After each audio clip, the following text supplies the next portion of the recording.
आप विधायक हैं देवरिया जनपद के, आपको 60% ओबीसी समाज के लोगों ने भी वोट दिया है, केवल एक समाज के लोगों ने नहीं दिया है। और आप देवरिया के गार्जियन हैं, विधायक हैं, जनप्रतिनिधि हैं, आपको समान व्यवहार अपनाना चाहिए। या कि जातिगत अगर राजनीति करेंगे तो आपके भविष्य के लिए भी ठीक नहीं होगा। मुझे तो आश्चर्य हो रहा है जो आदरणीय अखिलेश यादव जी यादवों का वोट लेते हैं, यादवों के बल पे सत्ता बनाते हैं, पिछड़े जातियों के रहनुमा बनते हैं, अभी तब एक शब्द नहीं निकाला उनको अपने मुंह से इस घटना की निंदा करते हुए। यहाँ यादव पक्ष के साथ जो पक्षपात हो रहा है उसमें बोलिए अखिलेश यादव जी, क्यों नहीं बोल रहे हैं, चुप्पी साधे हुए हैं। नमस्कार, मैं गौरव कुमार पांडे और इस वक्त यूपी तक की टीम मौजूद है फतेहपुर देवरिया के उसी गांव में जहां पर एक तरफ सत्यप्रकाश दुबे और दूसरी तरफ प्रेमचंद यादव की जो है हत्या, और एक तरफ जो है सत्यप्रकाश दुबे के जो है पूरे परिवार को जो है मौत के घाट उतारा गया, तो वहीं दूसरी तरफ प्रेमचंद यादव जो है उनको पहले मौत के घाट उतारा गया। मेरे साथ यहाँ पर एक स्थानीय नेता, हम उनसे बात करेंगे और इस मामले पर और समझेंगे। तो सर, आपका परिचय? मैं काली शंकर, राष्ट्रीय अध्यक्ष ओबीसी आर्मी। तो आज आप यहाँ पर प्रेमचंद यादव के घर पर आए हैं, क्या कुछ जो है आप कहने आए हैं? भाई देखिए, हम लोग की यहाँ पे जो आप जैसा पूरा आज प्रदेश जान रहा है, देश जान रहा है, इस घटना से वाकिफ है। और पीड़ित दोनों पक्ष है, चाहे वो दुबे परिवार हो चाहे वो यादव परिवार हो। मगर सरकार को कहीं ना कहीं ऐसा लग रहा है, ओबीसी आर्मी को, पिछड़े समाज को, कि कहीं ना कहीं उनके साथ भेदभाव का रुख अख्तियार किया जा रहा है। ये हम जानना चाहते हैं सरकार से कि आप जब घटना घटित हो जा रही है तो किसी को भी अपराधी करार देते हुए, और खासकर अगर वो पिछड़े समाज का है तो उस पर शासन प्रशासन की सक्रियता बहुत तेजी से हो जा रही है। जरीब गिराने लग रहे हैं। अरे जरीब तो पहले लगाओ, पहले तो जो दर्द है उस पर मरहम लगाओ है सरकार, और जो पीड़ित हैं उनके लिए न्याय दो, और जो अपराधी हैं उनके ऊपर कार्रवाई करो। मगर ये घर गिराने वाली तुरंत बुलडोजर की बात आ जा रही है। बुलडोजर से न्याय नहीं हो सकता। न्याय के लिए बाबा साहब का संविधान है, बाबा साहब की जो बनाई हुई अनुच्छेद हैं, धाराएं हैं, वह है उन आर्टिकल के तहत न्याय होना चाहिए, ना कि कोई तानाशाह की तरह के किसी का घर आप गिरवा दीजिए। ये न्याय कतई नहीं हो सकता। और ओबीसी आर्मी एक बात कहती है कि पीड़ित की कोई जाति नहीं होती और अपराधी की कोई जाति नहीं होती। अगर पीड़ित है उसके साथ न्याय मिलना चाहिए, और अगर अपराधी है उसको सख्त से सख्त कानून के अंतर्गत, न्यायपालिका के अंतर्गत सजा मिलना चाहिए, ना कि ऑन दी स्पॉट सजा मिले। तो अभी आप जैसे कि प्रेमचंद यादव के घर पर उनकी पत्नी से मिले, पीड़ित परिवार से मिले, क्या कुछ उन्होंने कहा आपसे? भाई जो पीड़ित परिवार से जब हम लोगों ने मिला तो हम लोगों ने जो उनकी व्यथा जानी, कहीं न कहीं उनको वो कह रही हैं कि अगर हम श्रवण समाज के लोग होते तो हमको भी न्याय मिलता।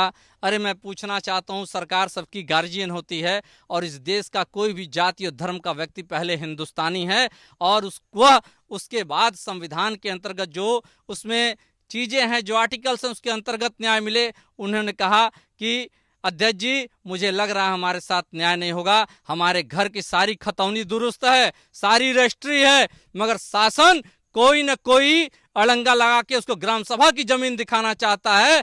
अगर ये जान लीजिए, ये लड़ाई यहीं की नहीं होगी, इसकी आवाज दूर तक जाएगी यदि प्रेमचंद यादव के घर को गलत तरीके से ढाया गया। अगर अवैध है तो ढा दो, अभी ढा दो, मगर अगर सही है, अगर उसको अवैध घोषित करने की कोशिश की गई तो निश्चित तौर पे सड़क से लेकर के, और सरकार पे तो कहीं ना कहीं भरोसा डिग रहा है आज हमारा, मगर न्यायपालिका से हमारा भरोसा अडिग है और न्यायपालिका तक हम जाएंगे। तो हमने देखा कि जब आप उनकी पत्नी से मिले तो उनकी पत्नी जो है वो भावुक भी हो गई थी आपको देख के, तो क्या कुछ कहेंगे इस पर? भाई देखिए, जिसका पति मर गया हो, जिन जवान बेटियों की साया, बाप का साया उठ गया हो, वो भावुक नहीं होंगी। उनके कलेजे पे क्या पत्थर है। एक तरफ तो वो पीड़ित हैं, उनका क्या दोष, इन बच्चियों का क्या दोष। वहीं दूसरी ओर लेकिन आप देखेंगे तो वहां पर सत्यप्रकाश दुबे के परिवार पे भी अब कोई बचा नहीं है। सिर्फ एक छोटा बेटा है जो कि जिंदगी और मौत के बीच झूल रहा है, और जो दूसरा बेटा है वो अभी क्रियाक्रम में लगा हुआ है। तो उस पर देखिए, हम तो ईश्वर से कामना करते हैं कि उस बेटे का भी ईश्वर जिंदगी बख्शे और उसको भी न्याय मिले, क्योंकि भीड़ जो होती है, भीड़ कहा जाता है कि ट्रेन के डिब्बे है और जिधर इंजन जाता उधर दौड़ जाती है। तो भीड़ को मैं कहूँगा, अगर इस तरह की घटनाएं हैं, थोड़ा सा होशो हवास में लोगों को काम करना चाहिए। कहीं ना कहीं वो भी अपने भाई बंधु हैं, मगर सरकार या जो लोग नेता लोग या जो जनप्रतिनिधि लोग इसको राजनीतिक रंग देना चाहते हैं, ओबीसी आर्मी इसको कभी बर्दाश्त नहीं करेगी। हम तो बार बार कर रहे हैं, दोनों पक्षों को न्याय मिलना चाहिए और दोनों जो पक्षों के जो अपराधी हैं उनको सजा मिलना चाहिए। समान न्याय समान व्यवहार होना चाहिए। अच्छा, हमने देखा कि यहाँ पर देवरिया के जो विधायक हैं शलभ त्रिपाठी, उन्होंने जो है कल बहुत सारे ट्वीट्स किए, उसमें जो है कुछ लोकल अखबारों की जो कटिंग उन्होंने शेयर की जिसमें लिखा हुआ था कि जिसमें दावा किया गया था कि जो प्रेमचंद यादव हैं वो भूमाफिया हैं और उन्होंने जो है ज़बरदस्ती जो है टिकट लिया था और इसके अलावा जो है समाजवादी पार्टी के कार्यकर्ता हैं वो। तो इस पर क्या कहेंगे आप? भाई जैसा कि उनको भूमाफिया बताया गया तो सरकार दिखा देना जो भूमाफिया में कहा उनका नाम। अब तो सरकार भूमाफियाओं की लिस्ट जारी कर रही है, वो लिस्ट दिखा दे। और अगर अब लिस्ट बनाई जा रही है, बैक डेटिंग की जा रही है, तो उसकी फॉरेंसिक जांच भी ओबीसी आर्मी करवाएगी। ये ध्यान रखिएगा माननीय विधायक जी। और माननीय विधायक जी, आप विधायक हैं देवरिया जनपद के, आपको 60% ओबीसी समाज के लोगों ने भी वोट दिया है, केवल एक समाज के लोगों ने नहीं दिया है। और आप देवरिया के गार्जियन हैं, विधायक हैं, जनप्रतिनिधि हैं, आपको समान व्यवहार अपनाना चाहिए। या कि जातिगत अगर राजनीति करेंगे तो आपके भविष्य के लिए भी ठीक नहीं होगा। नहीं, उनका कहना था, उन्होंने एक आर्टिकल शेयर किया था, उस आर्टिकल में लिखा हुआ था कि जो सत्यप्रकाश दुबे का परिवार वो काफ़ी ज़्यादा जो है गरीब है, कमज़ोर जो है उसका है, और जो प्रेमचंद यादव का परिवार है वो कहीं ना कहीं उनका जो घर था उसको लेकर काफ़ी जो है दावे किए जा रहे हैं और सोशल मीडिया में कई तरह तरीके जो है बातें की जा रही हैं और विधायक भी उसी जो है न्यूज़ आर्टिकल्स को लेकर शेयर भी कर रहे हैं। उस पर क्या कहेंगे आप? देखिए, मैं इस पे कोई व्यक्तिगत कुछ नहीं करना, मगर इतना जरूर कहना चाहता हूँ कि भाई जिस तरीके से आप बता रहे हैं कि ये अमीर थे और ये गरीब थे, अमीर गरीब होना अलग बात है, ठीक है, मगर जो ये बात कर रहे हैं कि माफिया वाली, ये सरासर गलत है। वो जनप्रतिनिधि थे, जिला पंचायत सदस्य थे, ठीक है। और मैं विधायक जी को कहना चाहिए, विधायक जी आप सबके गार्जियन हैं, आप न्याय की बात कीजिए, न कि किसी एक जात को। अगर मैं भी आज न्याय के पक्ष में आया हूँ, मैं आपने देखा होगा ओबीसी आर्मी ने ब्राह्मण समाज का भी पक्ष लिया हुआ है। जब कहीं ब्राह्मण के साथ अत्याचार हुआ, अगर हमारे किसी पिछड़े समाज ने अत्याचार किया है, वहां पे अभी हम लोगों ने जाकर के ये कहा कि पिछड़े तुम लोग पिछड़े इसी नाते रह गए हो कि सबको मिला के तुम लोग नहीं चलते।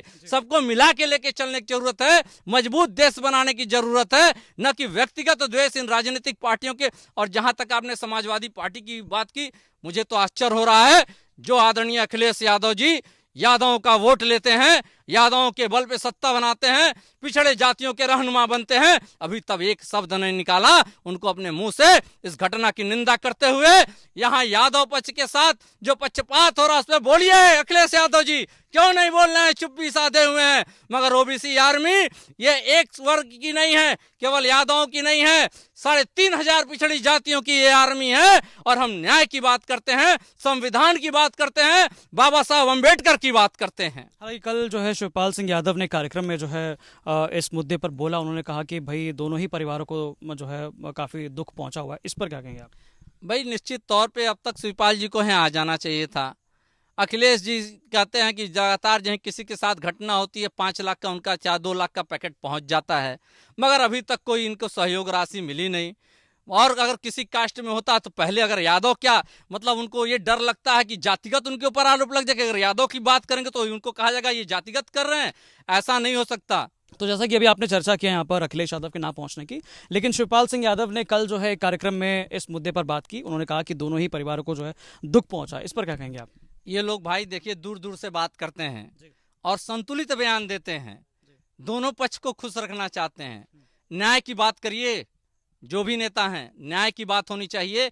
अगर कोई ब्राह्मण है, अगर वो पीड़ित है, उसका पक्ष केवल लीजिए। और अगर कोई यादव आज यहाँ पीड़ित है तो उसका सीधे खुल के बोलिए कि उसके साथ अन्याय हो रहा है। हिम्मत रखिए, आज तक आप लोगों ने राज किया है, समाज यादवों के वोट पे राज किया है, पिछड़ों के वोट पे राज किया है, मगर आज हिम्मत नहीं रख रहे हैं आप लोग खुल के बोलने की, डर रहे हैं कहीं और जो और पक्ष वोट की राजनीति कर रहे हैं। हमारा किसी से दुराव नहीं है, ब्राह्मण भी हमारा भाई है, यादव भी हमारा भाई है, मगर आज जो पीड़ित है हम उसके साथ खड़े हैं, ओबीसी आर्मी उसके साथ खड़ी है।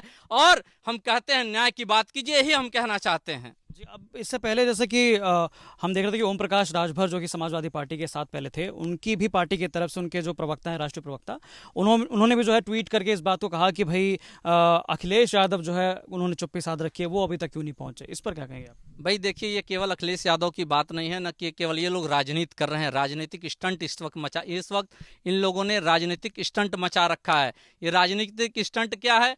राजभर को सब समझ चुके हैं, सत्ता की मलाई चाटने के लिए जमीन पे थूका हुआ चाट भी लेंगे लोग।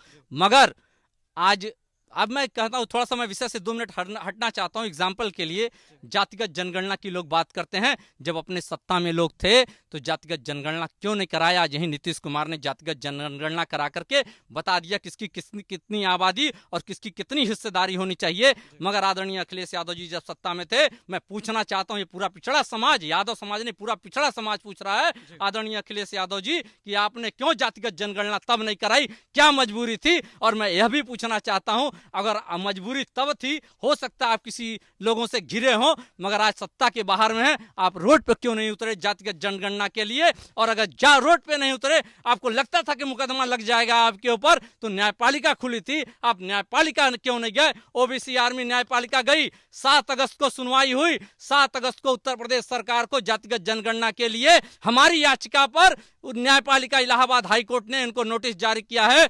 4 हफ्तों में जवाब देने के लिए कहा गया है। ये सवाल उठेगा, केवल सत्ता के मद में मत रहिए आप लोग, सत्ता पाने के लिए बांटिए मत, जोड़ने का काम कीजिए। और अगर पीड़ित है, पीड़ित के हक के लिए लड़िए, और जो अपराधी है उसके खिलाफ खुल करके सामने आइए।